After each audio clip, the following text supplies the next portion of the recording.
আমরা একটু বলতে চাই যে বেগম জিয়া আজ সকাল 6টায় যখন শেষ ত্যাগ করেন, তারপরে কিন্তু বিভিন্ন রাজনৈতিক দল বিএনপি তারাও কিন্তু এসেছেন এবং সাধারণ মানুষও কিন্তু আসছেন।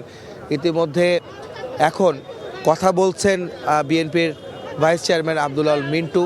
আমরা চেষ্টা করব তার বক্তব্য শোনার জন্য।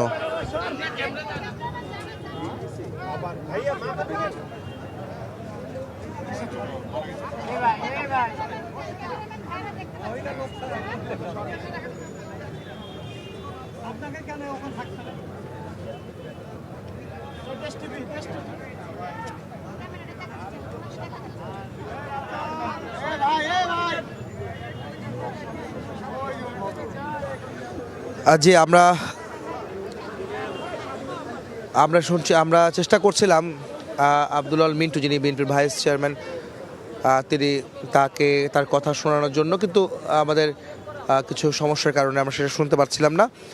আমরা আবারও ফিরে যাচ্ছি বেগম জিয়ার যে সংগ্রামী জীবন, রাজনৈতিক জীবন, সে বিষয়গুলি আবারও ফিরে আসছে। আপনারা জানেন যে 1981 সালে যখন শহীদ রাষ্ট্রপতি বিএনপির প্রতিষ্ঠাতা জিয়াউর রহমানকে হত্যা করা হয় এবং তারপরে দেশে যে শূন্যতা তৈরি হয়েছিল, সেই শূন্যতাকে পূরণের জন্য তারই স্ত্রী অর্থাৎ জিয়াউর রহমানের স্ত্রী বেগম খালেদা জিয়া তিনি রাজনীতির অঙ্গনে প্রবেশ করেন এবং রাজনীতি শুরু করেন তিনি বিএনপির হাত ধরেই।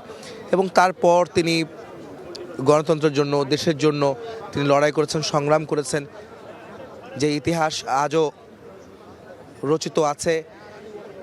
90-এর গণঅভ্যুত্থান বা 80-র দশকে যখন তৎকালীন সামরিক শাসক হুসেইন মোহাম্মদ এরশাদ ক্ষমতা দখল করে নেন এবং স্বৈরতন্ত্র প্রতিষ্ঠা করে, সেই স্বৈরতন্ত্রের বিরুদ্ধে তিনি সংগ্রাম করেছেন, লড়াই করেছেন। অন্যান্য রাজনৈতিক দলের মতো তিনি সেই লড়াইয়ের সংগ্রামে তিনি ভূমিকা রেখেছেন, নেতৃত্ব দিয়েছেন বেগম খালেদা জিয়া।